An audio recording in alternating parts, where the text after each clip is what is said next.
First reading this morning is by my good friend, Reverend Robbie Walsh, the emeritus minister of our congregation in Duxbury. It's called Interruption. On US 30, west of Gettysburg, I saw a dead deer alongside the road. I sped on past. I had hundreds of miles to go that day, and I felt called back. I made a U-turn on the 4-lane highway and returned to the deer. It was early on a Sunday morning. There was little traffic. I approached and crouched beside the body. His eyes were open. I imagined for a moment that he was still alive, but there was no movement, no breath.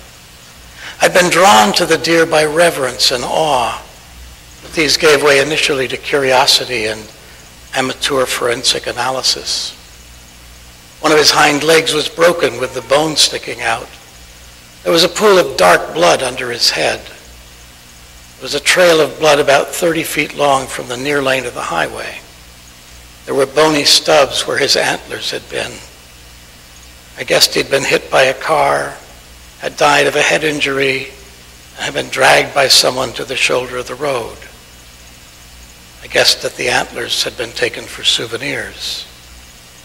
I touched his side, his face, his broken leg. I sat with him for a minute or two and then decided to move him off the shoulder and into the underbrush. I pulled him by his forelegs, dragging him over and down a 6-foot bank. I covered him with large leaves of weeds that grew there. I said a prayer. I apologized for the system, my system, of machines and roads that had brought his meaningless death. I apologized for the indifference which I've shared that had brought his mutilation. I gave thanks for having found the courage to stop and to touch him. I returned to my car and resumed my journey south.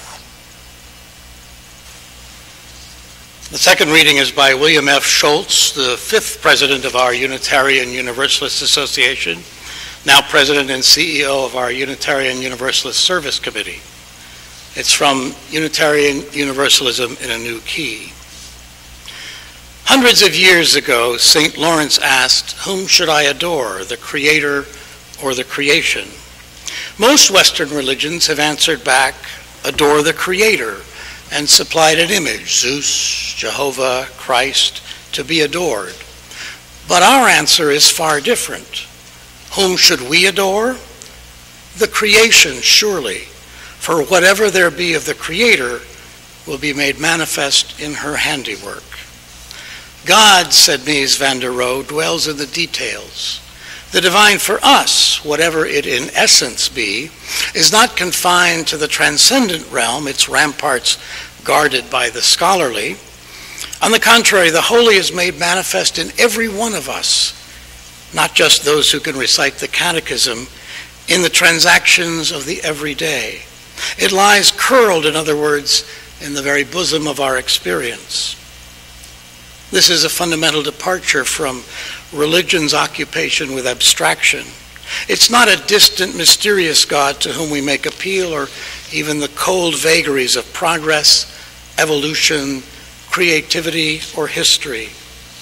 The gods and goddesses, or if you prefer the most precious and profound, are accessible to us in the taste of honey and the touch of stone. And this in turn is why we love the earth, honor the human body, and bless the stars. Religion is not just a matter of things unseen. For us, the holy is not hidden, but shows its face in the blush of the world's exuberance. A man of mature years, the word geezer might be applied, lived in a river valley that was prone to flooding. And one summer the river rose higher than it ever had, and it kept on rising. The man fell to his knees in fervent prayer that the flood not destroy him and his possessions. But the flood rose and began to cover the streets. Some neighbors came by in a jeep, offering to take him with them as they escaped from the rising danger. No, the old man said, I'm going to trust the Lord to save me from this danger. And he prayed again for safety. The river continued to rise, and he went up into his attic and finally out onto the roof, praying for safety and rescue the whole time. A rowboat came by and offered to take him with them. No, he said, the Lord will save me. Finally, only the chimney was above the water, and a helicopter appeared, tried to rescue him, but again, he chose to depend on divine intervention. Finally, the waters swept him away to his death. When he got to heaven, he went into the presence of the Holy One in anger. God, how could you abandon me to die when I prayed so fervently for you to save me? God replied, you idiot! Who do you think set that Jeep and the rowboat and the helicopter anyway? We Unitarian Universalists do not, on the whole, depend on divine intervention to save us from our own folly. So we're generally on the side of believing that we humans need to take such steps as science and prudence require to protect the future of this, our Earth, from the catastrophes threatened by climate change.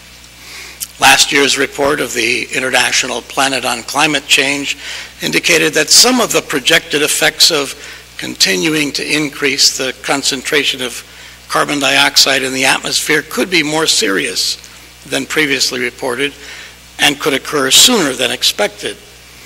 They also noted that some recent weather disasters could be traceable to the current effects of climate change that are already with us, maybe even our snowpocalypse of last month. The Pentagon begins to factor in climate change in considering how they must face dangers in the world, including a potential to destabilize governments, cause local conflicts, precipitate mass migrations. The city of Boston is beginning to make plans to protect the harbor as the oceans rise. Recent news stories have reported an increased level of flooding as a result of the ending of the glaciers in much of Greenland. There was a report that, according to a recent geological survey, sea levels along Cape Cod are rising 3 or 4 times faster than globally.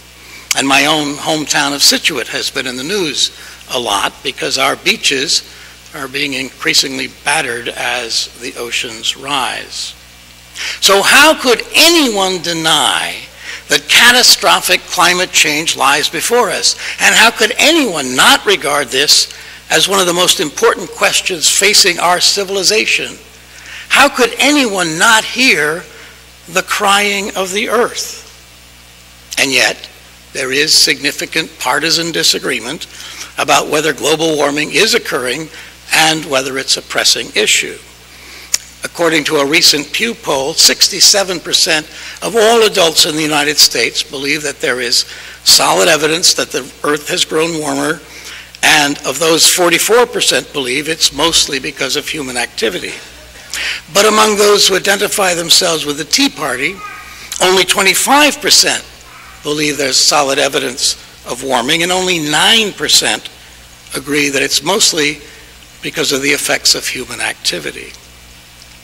And the importance that people in the poll assigned to climate change, among other issues, was ranked 19th, well behind issues about jobs and the economy. Conservative Republican politicians these days regularly say, "I'm not a scientist," when asked about climate change, so that they don't offend their base. Recently, Marco Rubio on The View said, "I do not believe that human activity is causing these dramatic changes to our climate the way these scientists are portraying it. Our climate is always changing." His remarks came in the week after a national climate assessment released by the White House reported that Rubio's home state of Florida is one of the most vulnerable to rising sea levels, changes in temperature, and storm patterns.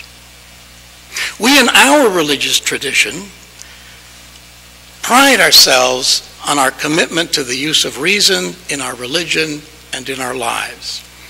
The fifth source of our Unitarian Universalist tradition speaks of humanist teachings which counsel us to heed the guidance of reason and the results of science. So how could anyone in their right mind not believe the clear consensus of climate scientists that global climate change is real and that it's primarily caused by human activity? And how could anyone advocate an increase in the extraction and transportation of fossil fuels, such as that represented by the construction of the Keystone Pipeline? Why can't everyone be reasonable like we are? Why can't they hear the crying of the earth? Good question.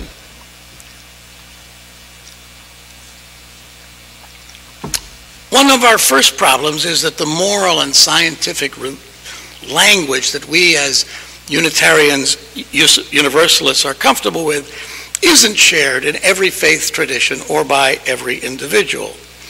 We've been learning in the adult religious education class on Jonathan Haidt's book, The Righteous Mind, that conservatives and liberals have different moral taste buds, as he puts it. Sean McElwee reported in The Atlantic last year that a recent study, an important paper on the subject, The Moral Roots of Environmental Attitudes, finds that liberals view environmental issues as moral concerns informed by the harm principle. That is, it's okay to do something as long as you don't hurt somebody, and this will hurt people. While conservatives view environmental issues through the lens of purity, and particularly for religious people, stewardship. So, for example, the Evangelical Climate Change Initiative grounds their moral appeal in love of God, love of neighbor, and the demands of stewardship. The language we use matters. And sometimes our own liberal religious language stands in the way of persuading conservatives to share our concerns about climate change.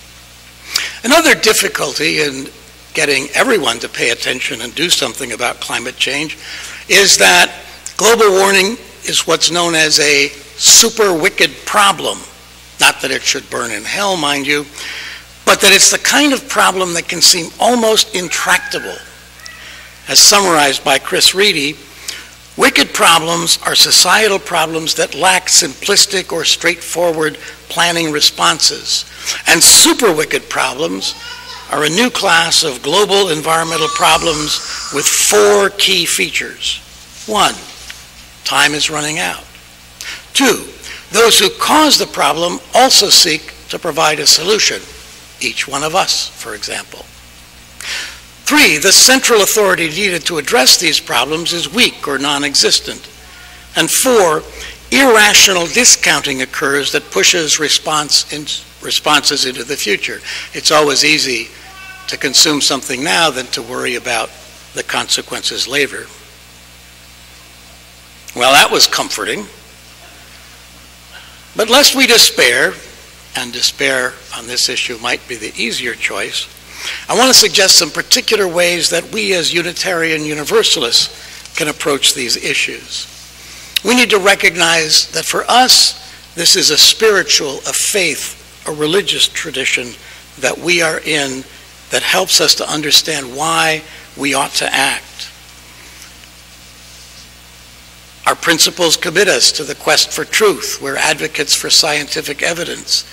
We're committed by our 6th principle to the goal of world community with peace, liberty, and justice for all, a goal that will be more and more difficult to achieve when catastrophic climate change affects the poorest of the poor. Of course, our 7th principle commits us to respect and promote the independent web of all existence of which we are a part. For us, then, this is a religious question. And given our faith, we have some scope for action. Our congregations can be public witnesses for change, for example, by becoming green sanctuaries, as we have done. Some congregations, including the congregation in Kingston, have installed solar panels to reduce their carbon footprints and, not coincidentally, to get better control of their operating costs. And I know that some folks here have been thinking about how we might do the same. I particularly like this kind of public expression of our commitment, a public witness that congregations regard respect for the web of life as an important responsibility that they're willing to make present sacrifices for in order to find future gains.